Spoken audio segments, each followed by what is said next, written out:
महादेव। बोलो महादेव, बोल दो महादेव। आज देखो जो समय चल रहा है वह है श्रावण मास। श्रावण मास ही तो चल रहा है और श्रावण मास की आज अष्टमी तिथि है। कौन सी तिथि? ठीक है। और श्रावण मास के लिए ऐसी मान्यता है, ये हमारे महादेव का मास है। ठीक है, महादेव का समय चलता है। ठीक है, तो महादेव देखो, हम भैया तुमको बता दें, काशी एक नगरी है। कौन सी नगरी है? काशी। काशी का मतलब है काश्यते प्रकाश्यते इति काशी, जो अपने आप में स्वयं साक्षात क्या हो, प्रकाशित हो, उसे कहते हैं काशी। और काशी में आपको बता दूं सो भैया, वहां पर बहुत सारे भगवान शिव के लिंग हैं। एक लिंग है भगवान का, क्या बोलते हैं, आपने जितने भी भगवान शिव के लिंग देखे होंगे उसका अर्घा किधर साइड होता है पता है आपको? किधर साइड? दक्षिण की साइड नहीं, उत्तर की साइड होता है।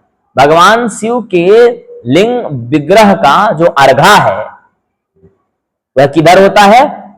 उत्तर के साइड। परंतु बनारस में एक ऐसा शिवलिंग है भगवान का जिसका अर्घा किधर है? पूरब के साइड। किधर है? तो वह भगवान का जो लिंग है उसमें एक लोलार्क षष्ठी नाम की तिथि आती है।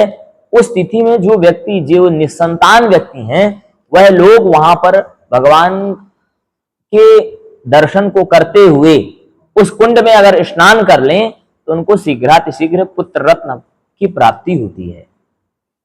ठीक है, एक बार की बात है, ऐसा कहा जाता है भगवान शिव कि यहां से गुजर रहे थे। कौन?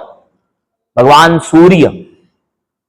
तो भगवान सूर्य ने क्या किया कि अहंकार के कारण भगवान विश्वनाथ की नगरी काशी को उन्होंने किंचित मात्र भी प्रभाव नहीं दिखाया, यानी कि उसके थोड़ा सा क्षुद्र रूप समझा, ऐसे ही समझा।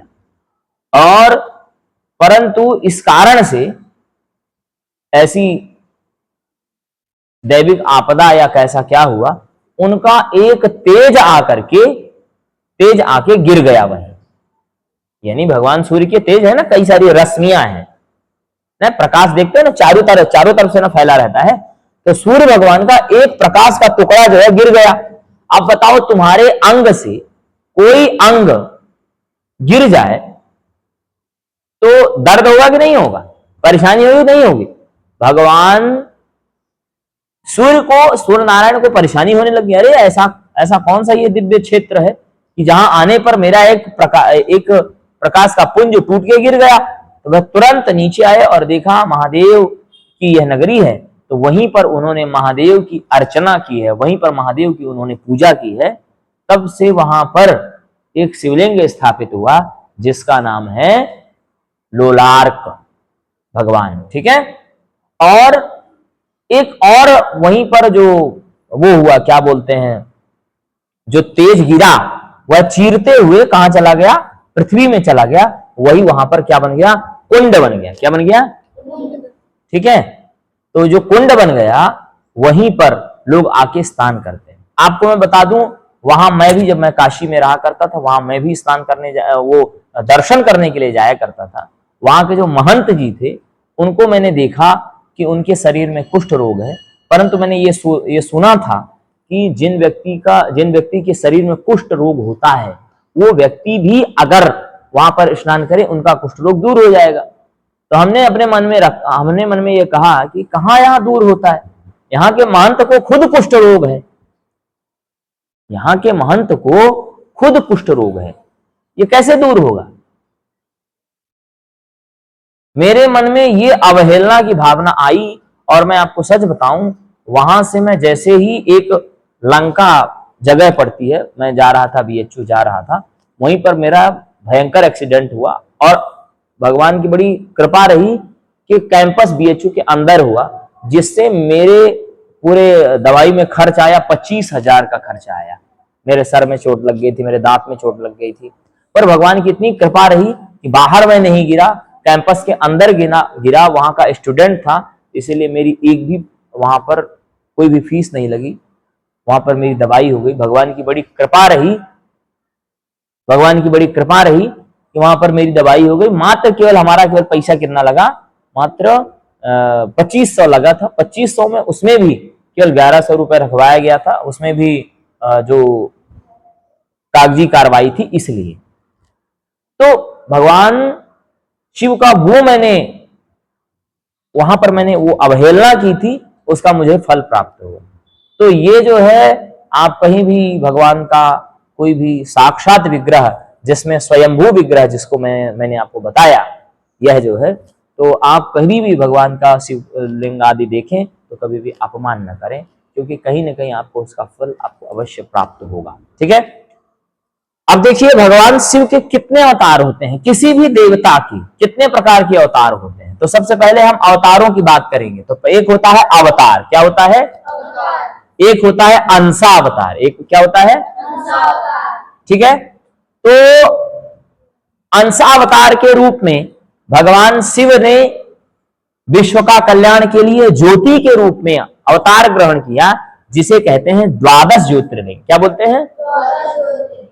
फिर भगवान ने एक और अवतार लिया, नर्मदेश्वर विग्रह, जिसमें भगवान साक्षात स्वयं विद्यमान होते हैं।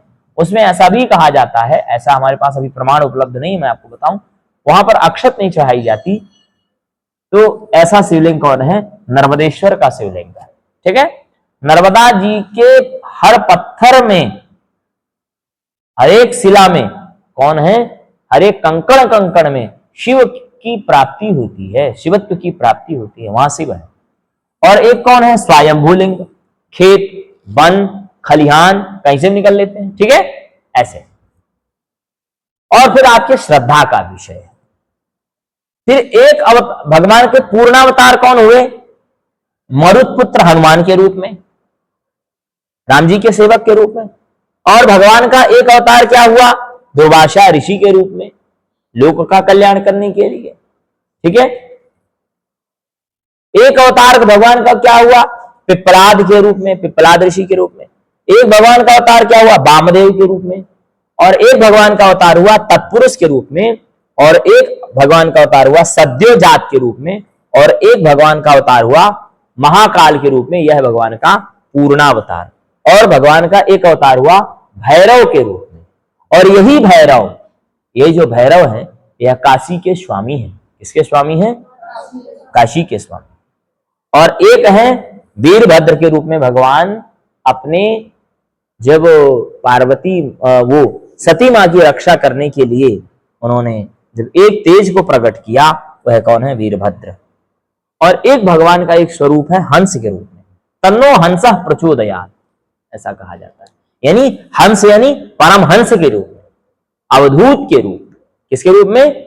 अवधूत के रूप में भी भगवान का जन्म हुआ है। इसीलिए आप जितने भी सन्यासी देखेंगे या सब जितने भी योगेश्वर होते हैं, वह भगवान शिव की तरह रहते हैं। किसकी उपासना करते हैं? भगवान ब्रह्म की उपासना करते हैं। किसकी उपासना करते हैं? तो ब्रह्म कौन है? भगवान कृष्ण, राम, विष्णु। ठीक है। तो जैसे शिव विष्णु में कोई भेद नहीं है, जैसे श्वास प्राण में क्या भेद है? नहीं है। ठीक इसी प्रकार से एक भगवान का एक सुंदर सा बड़ा अच्छा स्वरूप हुआ, कौन सा? गोपेश्वर के रूप में। आप वृंदावन में रहते हैं, निधिवन जानते हैं? जानते हैं ना? एक बार की बात है, शरद पूर्णिमा का काल चल रहा था। भगवान कृष्ण क्या किए कि सभी गोपियों के साथ, पहले भगवान कृष्ण अपने ग्वाल बालों के साथ निकले, और क्या हुआ कि बंसी बजाने लग गए। और बंसी बजाते बजाते सभी ग्वाल बाल तो चले गए, परंतु वही बंसी की धुन सुन करके जितनी गोपियां थी, पति सुतान्वय, मतलब अपने पति सुत और जितने भी अपने वृद्ध आदि थे, जिनको उन्हें रोटी बनानी थी, भोजन खिलाना था, उनको छोड़ करके वह कहां चली आई? भगवान के पीछे पीछे चली आई। और भगवान ने बड़ा सुंदर रास वहां पर किया। फिर गोपियों को क्या हो गया? अहंकार हो गया। क्या हो गया? गोपियों को अहंकार हो गया। अरे मेरे साथ भगवान है, उसके साथ नहीं है। क्यों? कि वह परब्रह्म परमात्मा सबके साथ था ना, दिखाई नहीं दे रहा था। तो इसलिए अहंकार हो गया, भगवान वहां से गायब। तो गोपियों ने भगवान को कहा कितवयोषिता, क्या कहा? भगवान को उन्होंने बहुत इधर उधर की बातें कही, परंतु फिर उन्होंने देखा कि भगवान गए हैं तो एक चरण चिन्ह और है, भगवान के 2 चरण चिन्ह और 2 चरण चिन्ह और। तो इतना देख करके वह अपने आप को कोसने लग गई कि भगवान की कोई गलती नहीं है, यह हमारे अंदर का अहंकार था। यह गोपी देखो परम सुंदरी, यह जो है कितनी सौभाग्यशाली थी कि ये भगवान के साथ गई, परंतु हम लोग नहीं जा पाए। तो भगवान ने जब आर्तनाद गोपियों का देखा तो भगवान जो है कंदर्प के रूप में जो भगवान जो सुंदर हैं वह वहां पर प्रकट हो गए। और प्रकट होने के बाद फिर जब पुनः उनसे रास जब रचाने लग गए, तब तो ऊपर से हमारे बाबा महादेव ने देखा, तो महादेव से रहा ना गया और महादेव क्या किए, फिर वृंदावन को आए। जैसे वृंदावन को आए तो महादेव किस रूप में आए? पुरुष रूप में आए। वहां पर द्वारपाल के रूप में ललिता और विशाखा थी। कौन थी? ललिता और विशाखा थी। ललिता और विशाखा ने जैसे महादेव को देखा तो कहा आप गोप रूप में आइए। तो भगवान तुरंत किस रूप में आते हैं? गोप रूप में। भगवान किस रूप में आते हैं? गोप रूप में। तो भगवान जो आज भी वृंदावन में शिवलिंग के रूप में स्थापित है, गोपेश्वर, भूतेश्वर, बनखंडी। ठीक है, तो महादेव आज भी यहां स्थापित हैं। महादेव का एक स्वरूप और है नटराज। क्या है? और इसी नटराज रूप में आकर के भगवान ने चतुर्दश सूत्रों की रचना की, जिससे पाणिनि व्याकरण निकला। फिर भगवान का एक स्वरूप और आता है, भिक्षुक का रूप आता है। जब अन्नपूर्णा, जब काशी में भयंकर अकाल पड़ा, पूरे विश्व में भयंकर अकाल पड़ा, तो भगवान जो है क्या किए कि मां अन्नपूर्णा से गए, उन्होंने माता अन्नपूर्णा से एक वेश बनाया, बलकल मतलब शिव का पूर्णावतार वेश नहीं धारण किया, मतलब उसी तरीके का वेश धारण करके भगवती पार्वती से जाकर के उन्होंने तंडुल का ग्रहण किया है। और आज भी यह कथन है काशी में कि जो कोई भी वहां पर काशी में जाता है वह कभी भी भूखा नहीं आता। यह धाम की महिमा है। ठीक है, एक भगवान का शिवलिंग है दक्षिणामूर्ति भगवान, ठीक है, रामेश्वर। ठीक है, और एक भगवान का शिवलिंग है पंचमुख। कौन है? आपने देखा होगा भगवान शिव के पंचमुखी शिवलिंग के रूप में भगवान स्थापित है। कहीं न कहीं देखा है कि नहीं देखा है? फिर भगवान का एक स्वरूप है नीलग्रीव। क्या है? नीलग्रीव यानी ग्रीवा जिसकी नीली हो। कैसी हो? अच्छा एक बात बताओ, जब सांप काट लेता है और जब आदमी जहर खा लेता है तो उसका शरीर नीला पड़ जाता है। इसीलिए भगवान शिव का जो है कंठ क्या है? नीला है। कैसा है? ठीक है, और एक भगवान का नाम है पशुपति। क्या नाम है? ठीक है, पशुपति के रूप में भगवान कहां विराजित हैं? नेपाल में। और भगवान का एक विग्रह कहां पर है? केदारनाथ। कहां पर है? जब भगवान ने अर्जुन से युद्ध किया, अर्जुन से युद्ध करने के बाद भगवान भैंसे के रूप में आए थे, तो भैंसे को मारना चाहा कौन? ये क्या बोलते हैं इसका, अर्जुन मारना चाहे, भगवान जो है प्रकट हो गए। ठीक है, सूकर नाम का एक दैत्य था, उसने भेजा था किसे? और सूकर नाम का एक दैत्य था, उसको भेजा था दुर्योधन ने। ठीक है, वो जाते ही अर्जुन वहां तपस्या कर रहे थे, भगवान शिव से पशुपतास्त्र पाना चाहते थे, पशुपतास्त्र भगवान शिव से पाना चाहते थे। तुरंत पेड़ पौधे उसने फेंकना चालू किया। अर्जुन जब ये देखे यह व्यक्ति ऐसा कर रहा है, अर्जुन वहां से उठे और उन्होंने एक धनुष चढ़ाया और उसको मार दिया। भगवान शिव का एक गण आया, उस गण ने आके कहा अरे ये तो जो है मेरे स्वामी का है, मेरे स्वामी का ये सूकर में जो ये धनुष लगा, बाण लगा है, ये मेरे स्वामी का है, इसको तुम दे दो, नहीं तो मेरे स्वामी आएंगे तो तुमको बहुत मजा चखाएंगे। अर्जुन अहंकार, ज्ञान, वो बलशाली तो थे ही, अत्यंत अहंकार हो गया। इतने में भगवान शिव वहां से आए, भगवान शिव से युद्ध हुआ और भगवान शिव को जैसे ही पिनाक को काटा है तो भगवान शिव तो उतने में ही प्रसन्न हो गए और भगवान शिव से उन्होंने मल्ल युद्ध किया। मल्ल युद्ध में जैसे ही भगवान को नीचे पटकना चाह रहे थे तो भगवान क्या हो गए? भैंसे के रूप में जो आए थे, वहां लड़ने के लिए आए थे, वह तुरंत भगवान शिव प्रगट रूप में यानी किरात के रूप में आ गए। उन्होंने वहां पर भगवान का पशुपति के रूप में भी पूजा आप कर सकते हैं, किरात के रूप में भी कर सकते हैं, ठीक है। और एक भगवान का नाम है त्र्यंबक। क्या नाम है? ठीक है। और भगवान के बहुत सारे अवतार हुए हैं। एक भगवान का अवतार हुआ है नंदी के रूप में। किसके रूप में भगवान का अवतार हुआ है? एक ऋषि थे। कौन ऋषि थे? शिलाद। कौन थे? शिलाद नाम के ऋषि थे। शिलाद नाम के ऋषि थे। यह सालांकायन ऋषि के पुत्र थे। किसके ऋषि के पुत्र थे? इनके पिता का क्या नाम था? सालंकायन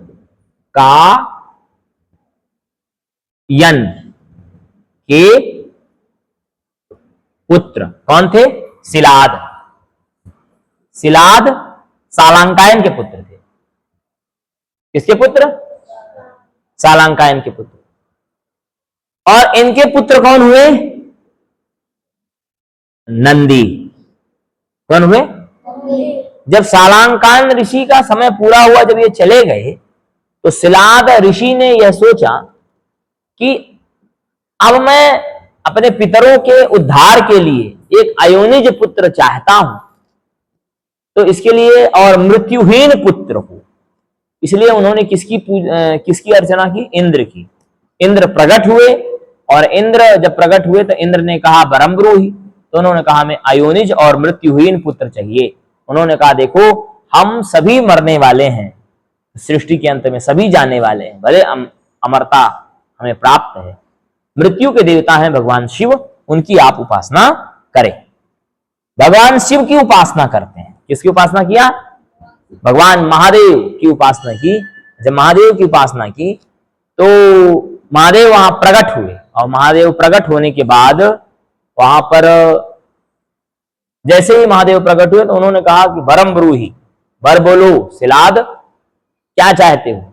शिलाद ऋषि समाधि में थे, भगवान की वाणी को सुन नहीं पाए। तो भगवान ने जैसे ध्रुव को भगवान विष्णु ने बड़े ही प्रेम से स्पर्श किया था, तो ठीक उसी प्रकार से भगवान शिव ने भी शिलाद महामुनि का स्पर्श किया, उनकी समाधि टूटी है। तुरंत उन्होंने कहा कि मुझे अयोनिज यानी हमारी योनि का नहीं, अयोनिज पुत्र चाहिए, और जो है मृत्युहीन हो। तो भगवान ने कहा कि मैं स्वयं पुत्र के रूप में आऊंगा।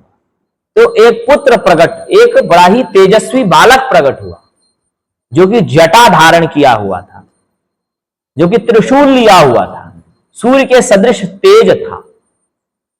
एक बार की बात है, शिलाद मुनि यज्ञ के लिए यज्ञ भूमि की जुताई कर रहे थे, तो वहीं पर वह बालक प्रकट हुआ, और उस बालक को देख करके बड़ा ही आनंद प्राप्त हुआ। किसे? शिलाद महामुनि को। तो इसे देखिए, नंदी नाम है ना इनका, तो नंद नाम की आपने धातु पढ़ी होगी, नद प्रमोदने, है ना, ठीक ना, नद प्रमोदने धातु है, ठीक है ना। यानी बड़ी ही प्रसन्नता हुई, तब उस बालक का नाम क्या हुआ? नंदी। 5 वर्ष की अवस्था में नंदी को यह पर्णकुटी में ले जाते हैं, और वहां पर क्या होता है? 5 वर्ष की अवस्था में जात कर्म संस्कार वेदारंभ सब कुछ करवा देते हैं, और 5 वर्ष की अवस्था में ही भयंकर विद्वान हो जाते हैं। कौन? नंदी, ठीक है, साक्षात रुद्र के अवतार। फिर क्या होता है कि इसके बाद एक मित्रा वरुण नाम के 2 ऋषि आते हैं। कौन ऋषि आते हैं? मित्रा वरुण नाम के 2 महामुनि आते हैं। वो कहते हैं इस बालक की तो आयु बहुत कम है, और वह तुरंत, उनके पिता जो है इतना सुन के भयंकर रोना चालू कर देते हैं। क्या करते हैं? भयंकर जब रोते हैं, रुदन करते हैं, तो नंदी को देखा नहीं जाता। नंदी कहते हैं हे पिता, आप क्यों रो रहे हैं? मैं तो साक्षात मृत्यु के देवता महादेव का यजन करूंगा, मृत्यु से तो मृत्यु को तो जीत ही लूंगा। तो वहां से वह तपस्या करने के लिए कहां चले जाते हैं? गंगा नदी के किनारे जाते हैं। वहां पर उत्तराभिमुख हो करके या पूर्वाभिमुख हो करके वहां जाकर के भगवान शिव की बड़ी अर्चना की है। भगवान शिव प्रकट हुए हैं। उन्होंने नंदी को क्या बनाया? सदाशिव रूप दिया। किसका रूप दिया? सदाशिव, यानी कि नंदी को क्या दिया कि कमल की माला पहनाई। कौन सी माला? कमल की माला करवाई। फिर क्या किया कि नंदी को क्या किया कि 10 हाथ दिए। कितने हाथ? ठीक है, इधर भी 10, 5 हाथ इधर, 5 हाथ इधर, इधर दिए होंगे, ऐसे 10 हाथ दिया।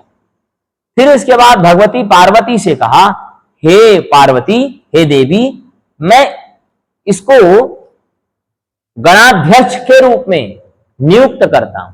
माता पार्वती ने कहा, इसमें कोई बात नहीं है, यह तो मेरे पुत्र के सदृश है, यह गणाध्यक्ष रहेगा तो बहुत अच्छी बात है। भगवान शिव ने तुरंत नंदी की नियुक्ति उस बालक सालांकायन वंश में उत्पन्न सिलाद के पुत्र नंदी यानी रुद्र के अंशावतार नंदी को भगवान ने ग्रहण किया, तुरंत गणाध्यक्ष के रूप में। किसके रूप में? गणाध्यक्ष के रूप में नियुक्त किया भगवान शिव। ठीक है, गणाध्यक्ष के रूप में क्या हो गई? भगवान नंदी की नियुक्ति हुई। अब नंदी जब नियुक्त हो गए तो भगवान शिव की जटाओं से जल की धारा बहती है ना, बहते ना जल की धारा, तो नंदी के पृष्ठभाग से भी यानी यहां से जटाओं से भी 5 नदियां निकलती हैं। वह 5 नदियां जो हैं मैं आपको बताऊं, देख रहा हूं फिर बताता हूं।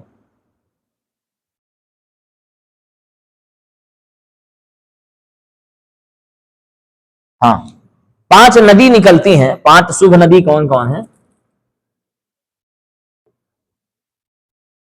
5 नदी, ठीक है, जो नंदी के जटाओं से निकलती है। पहली नदी है जटोदका। पहली नदी क्या है? क्या है?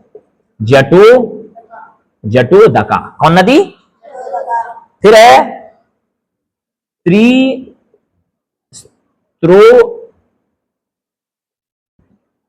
त्रिस्तोता। कौन सी नदी? ये त्रि है, ठीक है, क्या है? त्रिस्तोता। फिर है वृषध्वनि। कौन है? वृषध्वनि। कौन नदी? वृषध्वनि। वृषध्वनि के बाद क्या है? स्वर्णोदका। कौन सी नदी? कौन सी नदी? फिर है एक जम्बू नदी। कौन है? कौन नदी? कौन नदी? बोलो। जम्बू नदी। ठीक है, तो यह जो है पंचनद के नाम से विख्यात है। किसके नाम से विख्यात है? ठीक है, यह जपेश्वर के आसपास भगवान शिव के यहां से बहती हैं। यह शिलाद ऋषि के जो पुत्र हैं नंदी, उनके जटाओं से बहती है। ठीक है, बनारस में एक जगह भी है पंचगंगा घाट। कहां पर? वहां पर 5 नदियों का संगम है। हो सकता है इन्हीं नदियों का संगम हो सकता है। ठीक है, फिर इसके बाद क्या हुआ? नंदीश्वर से कहा, हे नंदी, तुम अब गणाध्यक्ष बन गए हो, अब तुम्हें और कुछ विचार करना चाहिए। भगवान शिव ने सबसे पहले निवेदन किससे किया? ब्रह्मा से किया। इसका कुछ कल्याण कर लिए बालक का, क्योंकि पुत्र के रूप में है, पुत्र का तो पिता ही कल्याण करेगा ना। तो नंदी की जो पत्नी थी उनका नाम था क्या? सुयशा। क्या नाम था? नंदी की पत्नी कौन? सुयशा। कौन? किसकी पुत्री? मरुत पुत्री। कौन? सुयशा, नंदी की पत्नी। किसकी पत्नी? फिर क्या हुआ कि महादेव के समक्ष तुरंत नंदी क्या होते हैं? वृषभ रूप में जो रहने वाले जो नंदी थे आए और आ करके महादेव की जैसे ही स्तुति करनी चाहिए, महादेव और भगवती शिवा दोनों खिलखिला के हंसने लग गए। भगवान विष्णु और लक्ष्मी वहीं पर बड़े प्रसन्न हुए, वह भी हंसने लग गए।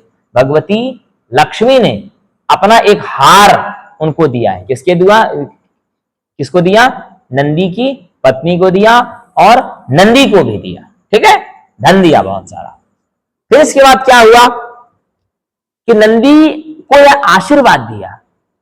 आप कहीं भी देखेंगे बिना नंदी के वह शिवलिंग का तेज जो है पूर्ण नहीं माना जा सकता। कैसे? भगवान ने कहा कि जहां मैं रहूंगा वहां तुम रहोगे, जहां तुम रहोगे वहां मैं रहूंगा। ठीक है, यानी कि जहां केवल नंदी हैं वहां साक्षात शिव उपस्थित हैं, जहां शिव हैं वहां पर नंदी साक्षात उपस्थित हैं। ठीक है, इसीलिए जब आप कभी भी रुद्राभिषेक करेंगे, क्या करेंगे? रुद्राभिषेक करेंगे तो उसमें सबसे पहले किसका ध्यान होता है? गणाध्यक्ष के रूप में गणपति का। किसका? गणपति का। फिर होता है कार्तिकेय का, फिर होता है कार्तिकेय स्कंद सेनापति देवताओं के, फिर इसके बाद होता है सर्प का। किसका होता है? सर्प के बाद किसका होता है? नंदी का। किसका होता है? फिर भगवती पार्वती माँ का, पार्वती माँ तो रहती है साथ में, फिर महादेव का ध्यान। ठीक है, इस प्रकार से। तो महादेव का एक स्वरूप नंदी भी है। क्या है? एक स्वरूप क्या है? नंदी है। और महादेव के कई सारे रूप प्राप्त हैं जो कि मैंने आपको बताया। महादेव के कितने अवतार? देवावतार, अंशावतार और पूर्णावतार। ठीक है, पूर्णावतार में हनुमान, दुर्वासा, वामदेव, तत्पुरुष, सद्योजात, महाकाल, काल भैरव, वीरभद्र, हंस, गोपेश्वर, नटराज, भिक्षुक, दक्षिणामूर्ति, पंचमुख, नीलग्रीव, पशुपति, त्र्यंबक। फिर भगवान का अंशावतार 12 ज्योतिर्लिंग, सौराष्ट्र सोमनाथम च 12 बाणलिंग, जो कि नर्मदा में प्राप्त होने वाले शिवलिंग को क्या कहते हैं? बाणेश्वर भगवान। फिर होता है स्वयंभूलिंग, जो कि खेत बनादि से प्राप्त होते हैं। फिर इसके बाद नंदी के रूप में भगवान आए सिलाद ऋषि के पिता सालांकायन के पुत्र नंदी। ठीक है, नंदी की पत्नी कौन हुई? तुम्हारी सुयसा। कौन हुई? सुयसा, जो कि मरुत की पुत्री। 5 नदी बहती हैं नंदी के जटाओं से, भगवान के जटाओं से भी बहती हैं गंगा, तो नंदी के जटाओं से बहती हैं 5 नदी बहती हैं। यानी कि भगवान अपने भक्त को अपने से ज्यादा ही देते हैं। तो जटोदका, त्रिस्तोतसा, वृषध्वनि, जटोदका, स्वर्णोदका और फिर जम्ब नदी। और अपने भारत का एक नाम क्या है? जम्बूद्वीप। ठीक है, आप इसको लिख लें और इसको याद करें। महादेव राधे।